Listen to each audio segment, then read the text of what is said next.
যেটা বাস্তব ছিল না মিডিয়ার মাধ্যমে ওটাকে আরও হাইলাইটস করা হয়েছিল। এটা সম্পূর্ণ অসত্য এবং মিথ্যা বানোয়াট। এখানে কোনো গরুহাট বসে নেই। আমার দিয়াবাড়ি হাটের সিটি কর্পোরেশনের নির্ধারিত এরিয়ার বাইরে আমি গরুহাট বসাইনি। ঝড় তুফান থাকার কারণে কিছু ক্রেতা বিক্রেতা বৃষ্টিতে আশ্রয় নেওয়ার জন্য এখানে আসছে। এখানে যেটা হয়েছিল এটা একটা অনাকাঙ্ক্ষিত ঘটনা।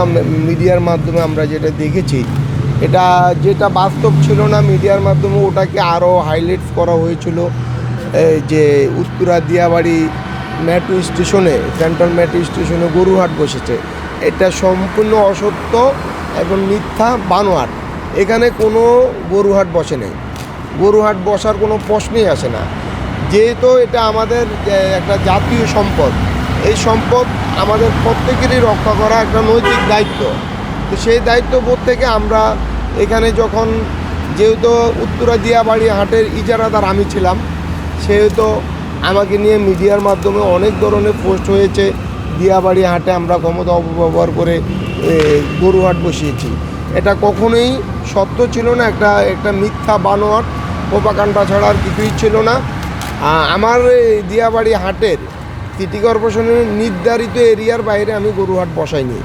তারপরও যখন অনেক ঝড় বৃষ্টি চলে আসছে, আপনারা জানেন 24, 25, 26 এই 3 দিন ব্যাপক ঝড় এবং তুফান ছিল। ঝড় তুফান থাকার কারণে কিছু ক্রেতা বিক্রেতা বৃষ্টিতে আশ্রয় নেওয়ার জন্য এখানে আসছে। আসার পরে আমার এই দিয়াবাড়ি হাটে প্রায় 2000 ভলেন্টিয়ার ছিল। আমি দুই পাশে 200 ভলেন্টিয়ার দিয়েছিলাম, যেহেতু মেট্রো স্টেশনে কোনো ধরনের পশু নিয়ে কেউ অবস্থান না করতে পারে। অতি বৃষ্টির কারণে কিছু ক্রেতা বিক্রেতা বৃষ্টিতে আশ্রয় নেওয়ার জন্য এখানে এসেছে। আসার পরে আমাদের যেটা নৈতিক দায়িত্ব ছিল আমরা ওটা পালন করেছি। পাশাপাশি আইনশৃঙ্খলা বাহিনী তাদের দায়িত্ব পালন করেছে।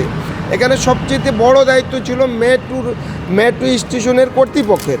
কিন্তু আমি দৃশ্যমান একজন কর্তৃপক্ষ দেখি নাই, বা মেট্রো স্টেশনের একজন কর্তৃপক্ষ আমাকে কমপ্লেন করে নাই যে এখানে কোনো গরু পশু নিয়ে কেউ অবস্থান করছে। আমরা আমাদের দায়িত্ববোধ থেকে এখানে যদিও কেউ পশু নিয়ে বৃষ্টির কারণে অবস্থান করেছে, সাথে সাথে আমরা তাকে সরিয়ে দিয়েছি। তারপরে আপনারা জানেন যে বাংলাদেশে ফেসিস্টের একটা যারা ফেসিস্ট সরকারের আমলে সুযোগ সুবিধা নিয়েছে, তারা ফেসিস্ট সরকারের কীভাবে আবারও দেশে ফিরিয়ে আনা যায় ওই নিয়ে কাজ করে। এই জন্য সরকারের ভাবমূর্তি ক্ষুণ্ণ করার জন্য একটি গোষ্ঠী এই ধরনের কাজ করেছে, যার জন্য আমরা তীব্র নিন্দা ও প্রতিবাদ জানাই। এবং ঈদের দিন থেকে আমরা যখন দেখেছি যে এখানে কিছু পশু আসাতে কিছু ময়লা আবর্জনা হয়েছে, আমরা কিন্তু ঈদের দিন থেকে ঢাকা সিটি কর্পোরেশনের প্রশাসক, মাননীয় প্রশাসক শফিকুল ইসলাম মিল্টন ভাইয়ের সহ আমি ইজারাদার হিসাবে আমাদের লোকজন সহ আমরা এখানে দিন রাত এটাকে পরিষ্কার পরিচ্ছন্নতা করেছি। আপনি দেখেন যতগুলো মেট্রো স্টেশন আছে সবচেয়ে পরিষ্কার এবং সুন্দর মেট্রো স্টেশন হলো উত্তরা সেন্ট্রাল মেট্রো স্টেশন। এর চেয়ে সুন্দর এবং পরিষ্কার একটা মেট্রো স্টেশন এই মতিঝিল থেকে উত্তরা পর্যন্ত নেই। কী কারণে নেই? যেহেতু এটা নিয়ে মিডিয়ার মাধ্যমে দুটি কথা হয়েছে। আমরা চেয়েছি যে মিডিয়াকে আমরা মুখে জবাব না দিয়ে কাজে জবাব দিই, কাজের মাধ্যমে আমরা জবাব দিই। আপনি যদি দেখেন এগুলো এখানে কিন্তু কখনোই এই মেট্রো স্টেশন কর্তৃপক্ষ বা সিটি কর্পোরেশন কর্তৃপক্ষ আগে কখনো বৃক্ষরোপণ করে নেই। আমরা আমাদের সিটি কর্পোরেশনের উদ্যোগে আমরা নিজ উদ্যোগে কিন্তু এই বৃক্ষ দুই সাইডে কিন্তু আমরা ওই মাথা থেকে দুই পাশে আমরা রোপণ করেছি।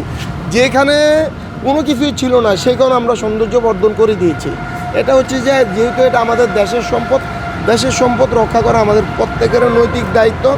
এবং আমাদের মাননীয় প্রধানমন্ত্রী জনাব তারেক রহমানের নির্দেশ রয়েছে, দেশের কোনো ক্ষতি হয় এমন কোনো কাজ দেশের জনগণ করবে না এবং তার দলের নেতাকর্মীরা করবে না। যেহেতু আমি তার দলের একজন ক্ষুদ্র কর্মী, তা আমিও চাই আমাদের দেশের সম্পদ রক্ষা করতে। এই রক্ষা করার জন্য যা করণীয় আমরা তাই করছি।